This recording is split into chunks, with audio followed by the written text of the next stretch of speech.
welcome back to the Senior Speeds Podcast. This is Monday, August 25th, episode 220. Chuck McTinnick, Don Harris, back off vacation. Don, what's going on? 220, you say, huh? 220.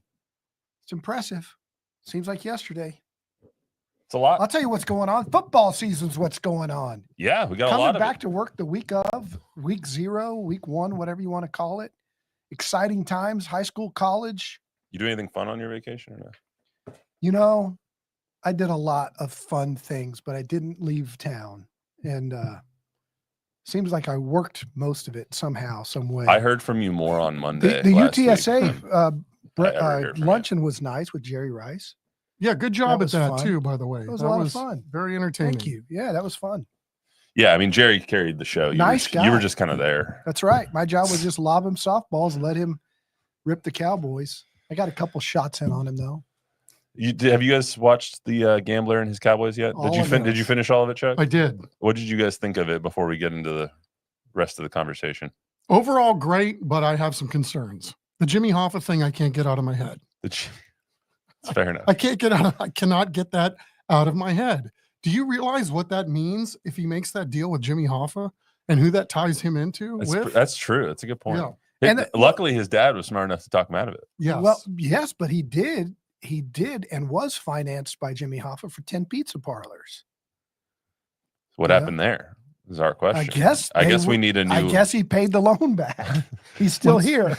He's got both of it. He's got all of his extremities from what we can tell. So, yeah. A couple busted kneecaps. I definitely forgot or didn't know about the hit on Michael Irvin. That one was surprising to me. I forgot about that. The hit, the kill for hire. You know, and I remember Dennis Padini and that whole thing. I was in the courtroom on one of those days, but I think we had left before the hit came out.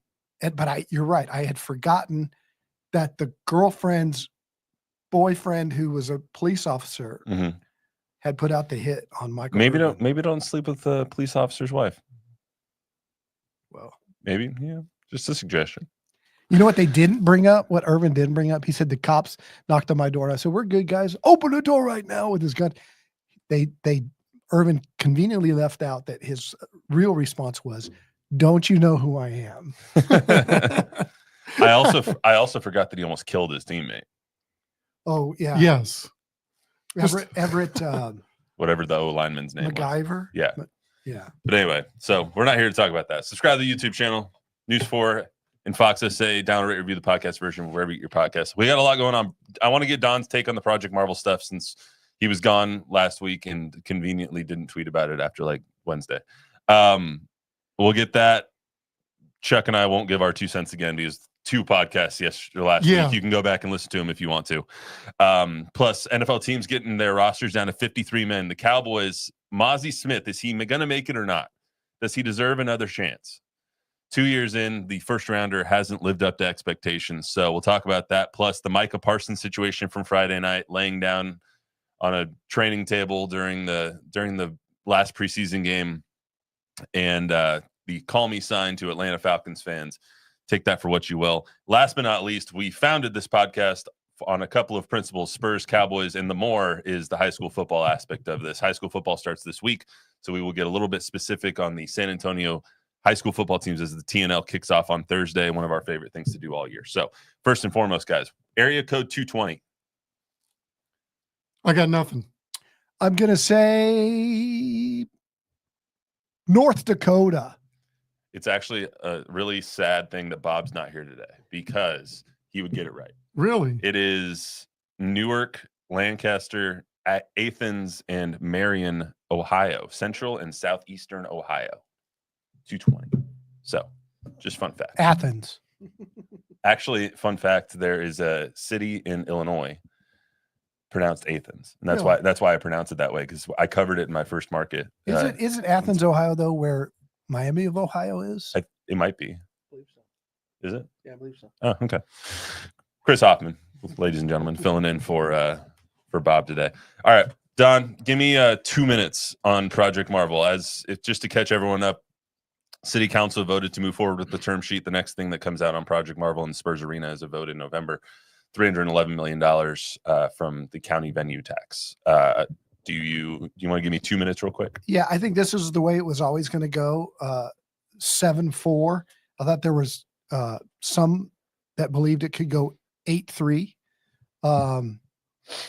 But it was, I think, the only thing that I could add was that Eric Walsh, once he completed the term sheet, was going to put it on for the discussion on the 21st and then a vote on the 27th. And the mayor surprised a lot of the council by adding her referendum on Sunday night late that she wanted to vote on a pause. And I think that got the other council members to say, okay, then just screw it. We're going to do the same thing then. We're just going to all do it on the 21st. And so I think this is what everybody expected the way it to go. And I think the voters will make the ultimate decision on one vote or two. And we'll see. But, the information needed to get out there. Props to Eric Walsh and his team for doing the heavy lifting in the negotiations. I think we were all surprised at the Spurs' amount of financial commitment to this compared to some other cities. And I do think the Spurs have an uphill climb in November because I think the messaging is muddled. I think there's a lot of confusion on who pays for what still. And it's hard to get people to turn out to the polls. I mean, Pablo's ran against Gino Ortiz for the mayoral campaign and lost by 12,000 votes because only 18,000 people voted. So it'll be hard to get out the vote, but they've done it in the past. They did it in 99. They'll hire some really good firm to lead their campaign. If they run out Manu Ginobili and Tim Duncan and David Robinson and have a good campaign, they'll have a chance. If they don't, history shows that it's the naysayers that turn out and not necessarily people for it. Let a naysayer know. Thoughts on the mayor calling you out with the SA Current last week? I don't know that she was informed on Don that Harris, done tweet. deal. Yeah, but see, I mean, I think I don't know. My tweet was self-explanatory. I wasn't saying it was a done deal. Obviously, I knew and said in the same exact tweet that it was the term sheet that had been agreed to, which was what I was reporting on for 3 days, and that it still required Eric to take it to the vote. I said in the tweet, the same tweet as done deal, I said he hopes to get in front of council for a vote by the end of the month. And then obviously I know that there's a November vote coming. So I don't know that if she interpreted it that way as I thought the whole thing was done, or if that was just said to her a certain way. What do you think about Don Harris saying it's a done deal and taken out of context? Either way, somebody took it out of context. There was a few people on X that took it out of context, but it just misinterpreted. But it said you read my tweet. I right? read it. I also read the replies. Some Whatever. were not good. But anyway, that's all I wanted to get on in the Project Marvel part of this. I wanted you to be able to weigh in on it because you weren't able to last week. Yeah, so. I had put out 5 tweets Thursday the 14th, Friday the 15th, and every step of the way I was reporting on how the negotiations of the term sheet were going, that they were close. And then Friday I reported that they had come to a verbal agreement.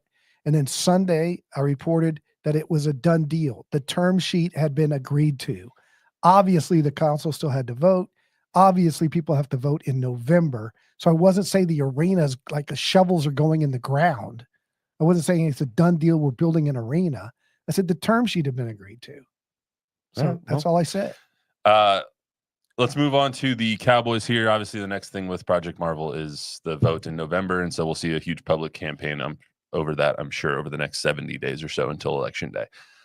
For the Cowboys, I want to talk about Micah Parsons first before we talk about Mozzie Smith. Or Michael Parson. Yeah. If you ask, I wonder if that's being done intentionally. Jerry might not know his name. Yeah. You think when he saw Micah's mom the other night, he was like, "How's Michael doing?" I don't know. Wasn't privy to the conversation. The more you find out about this situation, the more you don't know what the hell's going on. Yeah, no one actually knows what's going on. Even Adam Schefter and all that stuff. Hold on, let's pop up that photo right there, Javier. So this is the position heard around Texas and around the world. Micah was seen during a very short portion of the game, laying down on a training table, obviously not entertained by what was going on. But that was, I think, taken out of context a little. He wasn't like that the entire game. Yeah. Like, he was only like that for a limited time, but everyone saw it. And then you couple that with him walking into the locker room with nachos in his hand, which looked very good, by the way. And Atlanta Falcons fans calling out to him, come to Atlanta. And he makes this symbol. Maybe it's a call, maybe it's a hang loose. I don't know. Maybe it's a birds up. Who knows? And then the other part of that is that the Cowboys fans that sent something to him and he made the same gesture. So you can take all of that and put it into a blender and we get what the hell's going on with Micah Parsons. Whatever. Chuck. I don't think that's a big deal. Yeah, I mean, I don't know. Some of this is obviously theater. It's the last preseason game. Everybody's jockeying for position. You know, to me, on the surface, not ideal, right? Your star player, not in uniform. Even if he's not in uniform or dressed to go to the game, he could at least have his uniform on with the rest of his team, lounging on the bench, eating nachos, all the things that you just said. And then, you know, the other part of this, though, is too, the constant needling from the Jones camp, Jerry in particular, saying Michael Parson and, you know, not getting the name right, number one. But I thought it was interesting the other day, Matt Schaub, of all people, you know, longtime NFL quarterback, Great name. and he might have aspirations to lead the NFL Players Association, which, by the way, needs somebody to lead them out of wherever it is that they are now. You're not kidding. But he said, technically, if Jerry is saying on the record that he negotiated a contract with Micah and Micah's representation wasn't there, that's against the collective bargaining agreement. So, you know, you're starting to see how some of this may work on the outside according to the rules. And so we'll see where it goes. I know Cowboy fans, I know I'm thinking the same thing. I mean, you hope that all this is settled and the guy's in uniform for opening night against Philly, because it'll be a damn travesty if he's not. I don't think he's going to be. This has taken a turn. I think this is Jerry's dug in. And I know, I mean, I'm going to eat my words in Thursday of kickoff when he signed 2 hours before kickoff. But are you guys bothered at all? To me, it seems predatory what Jerry is doing to a 26-year-old kid in this regard. That he says they had a deal done with the agent not there, like Matt Schaub's point. Then he goes on the podcast with Michael Irvin the other day. And at the end of that, he says, Michael, why don't you get Micah and come to my office and we'll work this out? Almost like you've been through it before. You can help, like you can help me prey on this young kid without his agent present. It's bothersome to me that Jerry would do that. And that Jerry doesn't know better. Of course he knows better that it's against the collective bargaining agreement. And then he says all this stuff about, I've always negotiated with the principal and not the player and not the agent. That's not true. All of these guys have agents and you have to negotiate through the agent. To me, it's just a travesty that Jerry is so blatantly disregarding the rules. There's so many different situations with that too, because like Todd France, Dak's agent, like Dak was always like, just talk to my agent. I'm not talking to you. Mm-hmm. And then you hear stories like what Tony Romo said when he signed his first contract, when Bill Parcells and Jerry Jones called him in the office and they sat as close as we are right now and said, you better sign this contract. And he said no. And they gave him the deal that he wanted, but that his agent wasn't there. So you hear all these negotiating tactics and all these negotiations that Jerry Jones has done. He's done, I'm sure he's done thousands and thousands of contracts that he's negotiated and he's gotten his way. But I think Micah is kind of showing that he's met his match in a lot of these circumstances. He, though? He's got 3 years under team That's control. Right. And ultimately it's how to play this, because he does have a contract for this year and then he could get franchised 2 years after that. So essentially in his formative years before he turns 30, he essentially is under club control. That's right. So it's how far does Jerry want to really truly push this? I'd argue that Micah has won the court of public opinion in this one, though. Like Jerry's very good at spinning a narrative towards himself and towards the Cowboys, but Micah has done a better job at spinning it towards him and getting kind of the public push. Agreed. And I think that's why Jerry has said we had a deal. And he's the one that went back on the deal. But I think there's a chance that Jerry knows they're not going to be very good. And I think Jerry is willing maybe to let this thing go a few weeks into the season and see. That defense is going to be awful without him. I don't know about that. And you can franchise. At what point does Micah blink? Because I think they're playing a game of chicken. Jerry's in his lane and Jerry ain't moving. I'm guessing, and I know that goes against what Jerry's always done, but I'm guessing Micah blinks first, because once you start missing those game checks, when you're making $20 million a year, 1.4 a game. Yeah. I don't know. Chuck, yes or no? Does Micah play the season opener? Man, this is a toughie, right? Because I think Don hit it right on the head in terms of Jerry's always blinked. He blinked last year. I was there. Couldn't believe the circus. I thought, oh, got to the stadium nice and early. I have a nice pregame meal, watch a ball game. No, it was find the owner and get sound, right? I don't know. I hope at some point cooler heads prevail, because this cannot bleed into the season, right? It absolutely cannot. You're going to lose people on both sides of the argument, I think, if this starts costing games. So, I mean, let me say this. I don't know really how to side on this, because Jerry has wilted last second every single time. I didn't think he should have wilted with Zach Martin, and he did. I could go right down the list of people that I thought, you got him, don't do it. You got him, don't do it. He's turned and wilted every single time. I cannot in my heart of hearts at this point think that this is going to get to the point where it's going to cost Micah games. What about Micah? If the problem is with Mulugeta, which is what it sounds to be, it sounds like Jerry has a problem with this guy. At Micah, what point do you maybe switch horses, or tell your agent, just get it done? You don't. I know you're not supposed to. You can't at this point. I don't know. I think you have to.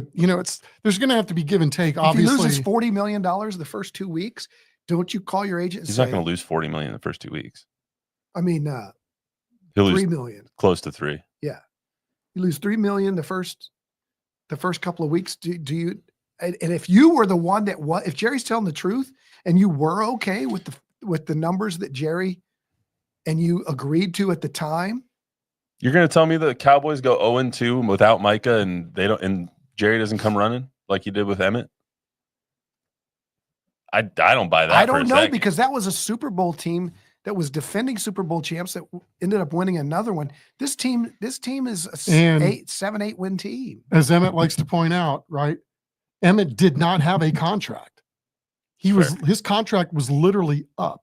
So there was a big difference between trying to extend as opposed to getting a new my contract's up, I need a new contract. Yeah, he couldn't play with that. Right. He didn't have a contract. So, all right, quickly on Mozzie Smith, since we went a little longer on Micah than I planned on. Does Mozzie Smith make the roster? This will be year 3 for a first-round pick. You spent, what was it, 27th pick in the draft, 26th pick in the draft on Mozzie Smith. He is firmly on the bubble as how badly he's performed coming out of Michigan. Chuck, yes or no? Is he on the roster by 2:00 tomorrow? I think so, because he is a first-round pick. He's going to get every benefit of the doubt. I hope he's trending upwards in some way, shape, or form. But if not, we'll know at 2:00 tomorrow, right? Yeah, I think he's on, but I don't think he should be. He's been outplayed by everybody at that position. All right. I want to get to high school football here. So every Monday we will do high school football for the next 11 weeks, because we have TNL and TNL top 10s every single week. So how we're going to do this is very similar to last year. I'm going to run through the top 10. You guys interrupt or chime in where you want to on the top 10. If you have something to say about Brennan or Steele or Smithson Valley or whoever it is. And then we'll get to the TNL matchup. So number 1 in our TNL top 10 was the Brennan Bears. The Steve Baser-led Brennan Bears. They're 23rd, if you ask Dave Campbell's, ranked the 23rd best team in 6A. Their first game is going to be against Reagan, who's our 8th ranked team. Defensive-led team last year, but they do have their running back and their quarterback coming back this season, so hoping to vault into a new world offensively in the 6A region. They probably had the best defense that they've had since their state run early in the 2010s. They've probably had the best defense last year. They should have probably beat Lake Travis last year, but they didn't. Smithson Valley head coach Larry Hill, coming off his first championship ever, is the number 2 team in our TNL top 10.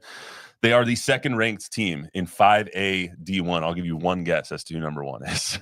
It's Aledo. Aledo is always number 1 because they deserve to always be number 1 because they win almost every year.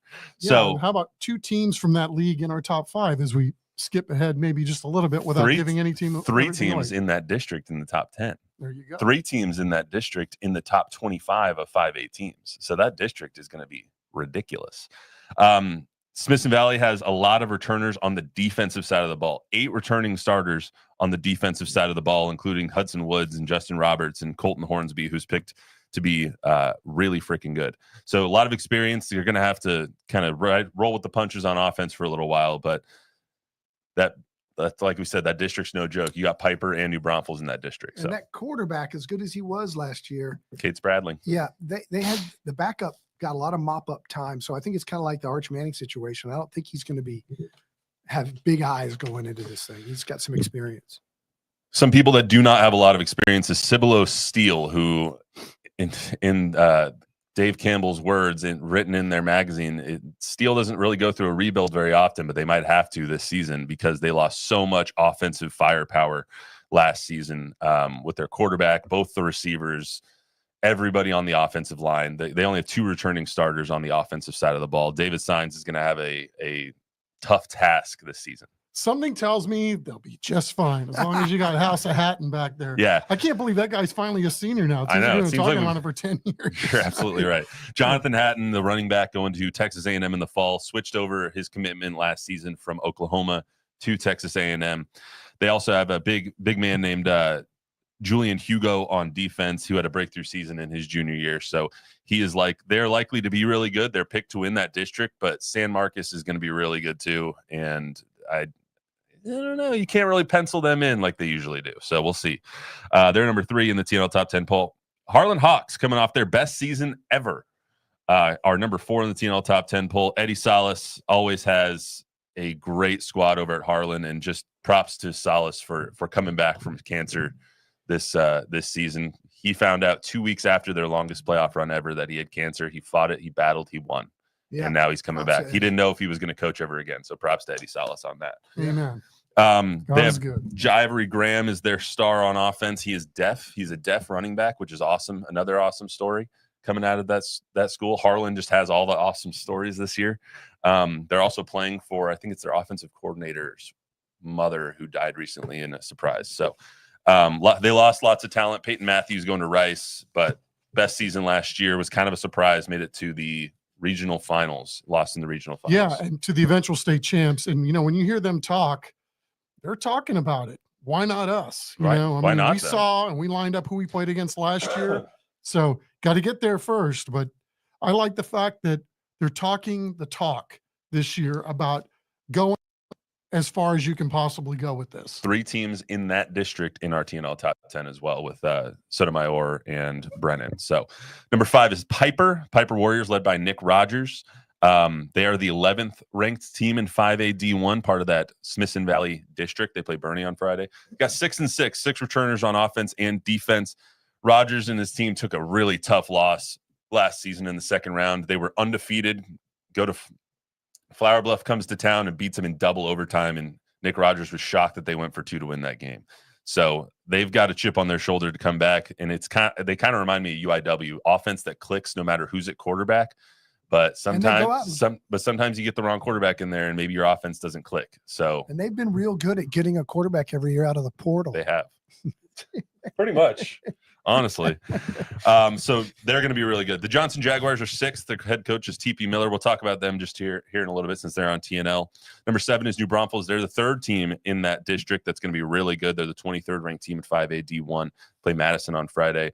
That's a team that has a chip on their shoulder under Brad Mulder. It's going to be his 3rd year, I believe, as the head coach up there. Caden Mills is one of the best athletes in our area, so they just got a loaded district. Even if they play their best, I don't know if they can win that district. It's just so tough with Smithson Valley and Piper. Reagan Rattlers are number 8. They're going to be really interesting this year. Preston Myers takes over as head coach for Lyndon Hamilton. Don't know how much of a hiccup that'll cause because he was the DC there for 4 years. Now takes over as the head coach, kind of like in Bernie, where their DC is taking over as the head coach for Shea Hendricks. So Cole Higbee is preseason district MVP on defense. So their defense is going to be clicking. 7 returning starters, including Cole Higbee and Hunter Cacciatore. Their offense is probably going to take a little while to gel, but I wouldn't be surprised if that first game against Brennan is like 10-7. Like it really might be like 17-14, both defenses just duking it out like crazy. Yeah, they're looking for some playmakers at Reagan, the way I understand it, right? You're right. The defense should be okay, but it is going to be a little bit different than what we've seen from Reagan in years past. And you're right, it might take a game or two for them to get their footing. I mean, it's hard to make up for a guy named Cole Pryor, I mean, Cole Pryor Well leaves. said. Cole Pryor leaves, and you got to find somebody to take on all those yards and plays. So Sotomayor Wildcats with one of my favorite head coaches in the entire area, Juan Morales, Here. made the I just got a tweet that said no sign of Micah Parsons at the open portion of practice today. Anyway, made the playoffs for the first time in Sotomayor history last year. Coach Morales believes this team can do it again, especially with Chauncey Moon being another year older, Cameron Grady another year older. Their offense should be really good this season. Coach Morales, guy in his mid-50s, and reminds us all that we don't spend enough time in the weight room. Right. Also, just reminds everyone to be just a kind. Literally, he's just one of my favorite people. And that I've met. they're all grown up too, right? This is the first year that they'll have seniors be seniors, and so, Exactly. their seniors that went through the whole program. Yeah, their first full 4 years. class. Yes. So good point there. And then lastly, number 10, the Brandeis Broncos, led by Keamy Lewis. His second year, they missed the playoffs for just the first time in the last 3 seasons, I believe. They got their junior quarterback, Winter Smith, coming back, 6 returners on offense. They lost a lot of production, a lot of skill guys, and a lot of offensive linemen. But, I mean, one could make the argument that you didn't make the playoffs last year with those guys. So maybe you get some new blood in there and you're able to right the ship. They're in that district with Reagan and with Johnson. So they got some talent. And I think, Don and I saw Winter Smith last year. Man, he looks the part. And I know sort of kind of new towards learning the position at this level, but he's adapted very quickly. Got the tools. So let's talk about Johnson Judson. TNL week 1 is the Johnson Jaguars versus the Judson Rockets. Is the 4th year I think they've played in the non-conference schedules. This Thursday, 7 o'clock at Rutledge Stadium on CWSA. These two will be in the booth. I'll be on the sidelines. We do have a new presenting sponsor this year. It is the Little Caesars. Pizza. Little Caesars Thursday Night Lights, presented by the Gomez Law Firm. So go through the Johnson Jaguars first. They have a lot of returning production. 6 offensive starters, 9 defensive starters. They're 30th in 6A. Their top returners, guys like Bryson Thomas, Mikael McCreary, Joshua McNeil. Elvis Estrada was picked to be the preseason offensive MVP per Dave Campbell in that district. They have never won back-to-back district titles in their 18-year existence because Reagan has always kind of been there. Brandeis has always kind of been there. They're picked to win again this season, and they have a lot of returning production. They did lose Bubba Johnson, who was half of their offense last year, it felt like. He was running the ball every single down. Let's hear from the Johnson Jaguars, and then we'll talk about the Judson Rockets. Fall practices are kind of winding down now. It was just like, did you get everything that you kind of wanted to see out of your team during fall practice this year? We did, physicality, mental mistakes, cleaning those up, and just coming together from all of our hard work that the student athletes that took place this summer. And so fall season's here. We have a week 1 next week versus a strong opponent, Judson. Let's talk just real briefly about that, because you get to start the season on TNL. I know you guys are worried about the game, getting that victory, but what does that mean for not only you, the players, the seniors, but also the entire Jaguar community, that you guys get a chance to showcase your talents on TV? It's always important to showcase, because this place is a special place. This community, Johnson, the support that we have from our administration, and even our athletic department with Coach Gavon coming over. It's just phenomenal. So being able to showcase that and our seniors, the first last non-district game, and we want to start the season off on a great foot. But also, all of our extracurricular band, cheer, dance, being able to showcase everything that they have been working towards in the summer as well. Do you take in a little bit more because this is your senior year? This is your last run at fall camp in high school? Yeah, I mean, kind of do, but, like, I've done it before, like we've done it before. So I just, like, I'm just ready to play, just ready to get the W. What do you like about this defensive unit, and what can Jag Nation expect when you guys take the field? So I main thing I like is our chemistry, since we're all friends with each other.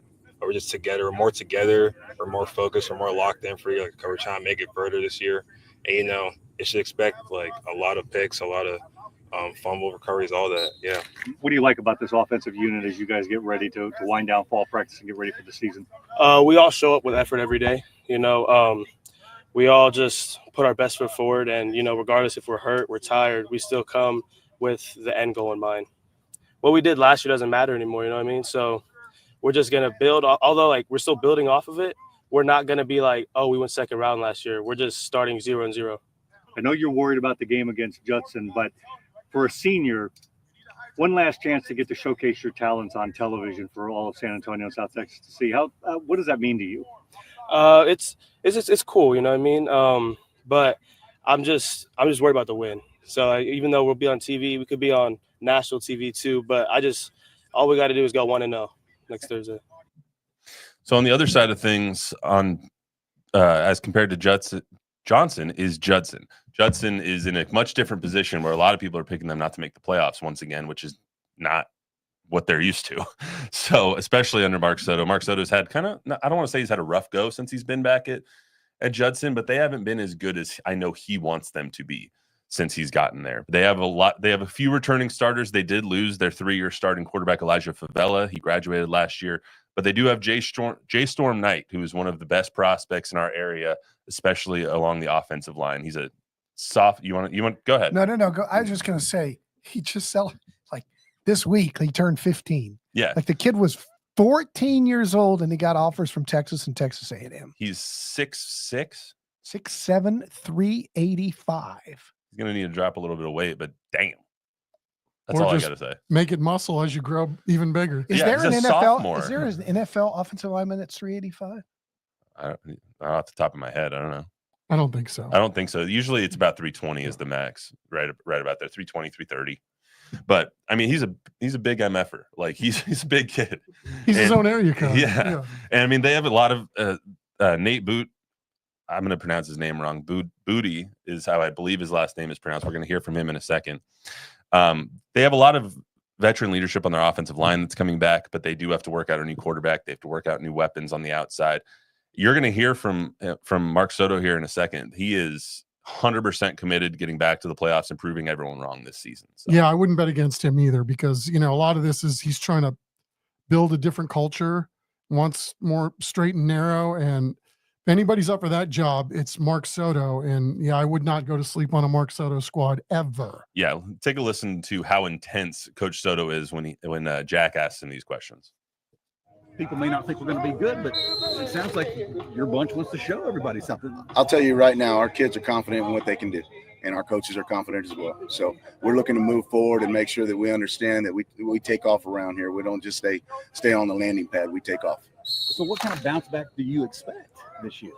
I expect to go to the playoffs and go several rounds. That's what I expect. And so do our kids, which is more important than what I expect. We expect to win this season. Yes, sir. We've been grinding all season, off season, and all that. Elijah left after being a 3-year starter. What are you looking for with these young quarterbacks? I'm just looking for them to be leaders, and that's what they've been doing all practice. All three of the dudes we got battling right now for that starting position. They've been perfect at battling for the position and being able to lead the team. It's definitely a really cool moment because we had a game last year. We got to play on TV, and we won that game, and it was a very big moment for us. And being able to start the season that way this year against a team we've been playing for 4 years straight now, it's a very special moment. We've been going back and forth for years now, so it's very exciting. Yeah. So Mark Soto, you can feel it. You can just feel it when he talks. Like, all right, calm down, man. I like it, man. You get juice from that, right? Oh, every time we do a Judson game on TNL, he comes over to the sideline interview, and I'm like, I better hurry. He's rearing to go here. He's really nice for he's always nice. But Rocket Pride, man. I mean, it's He's intense. the product of Jim Rackley and DW Rutledge. What do you expect? It's fair enough. Anything on TNL, guys, before we get started? I know we haven't really done a lot of our production meetings and all that stuff yet and studied up the teams per se, but anything. I'm really looking forward to Judson versus San Marcos this year.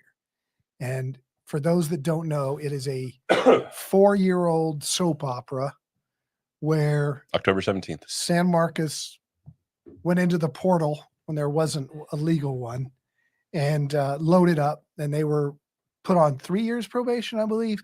So the kids that transferred to San Marcos as freshmen have not been able to play varsity football until this year. They've dominated JV, beating people 70-0. They went 10-0 last year on the JV.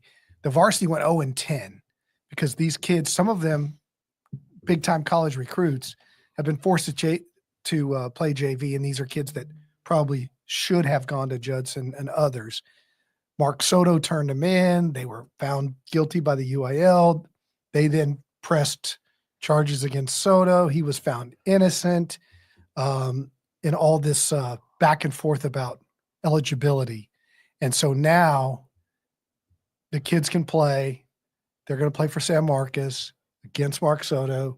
There's no love lost between him and Coach Walsh at San Marcos. And so it's just going to be I think they'll have a lot of extra security on hand that night. Yeah, and how about week 2 of our schedule? Oh my God. 1 versus 2 in our newly minted TNL top 10 poll. That's going to be a banger too. It's a little bit sad that game falls on the Cowboys opening night because it gets a little overshadowed. Will it? I mean, I hope not, because I'm going to be. I know what I'll be tuned into. Yeah. So I mean, I'll be there. So we'll see. But you know what we found that the Cowboys brings more people to the television, and so there's a lot of this during commercial breaks, half times, and so TNL. A lot of people, a lot of eyes that wouldn't necessarily be on a TNL game go to TNL when they're already sitting down to watch football. So when the Cowboys are down like 40-0 on opening night to the reigning champion Eagles, tune into TNL. Fantastic finish. The fantastic finish of TNL. All right, that's all we got for you today on the Secret Kids podcast. Remember to download, rate, review, subscribe, give us a 5-star rating, tell friends on the enemy. We will be back on Thursday, the day of TNL. We will see you then.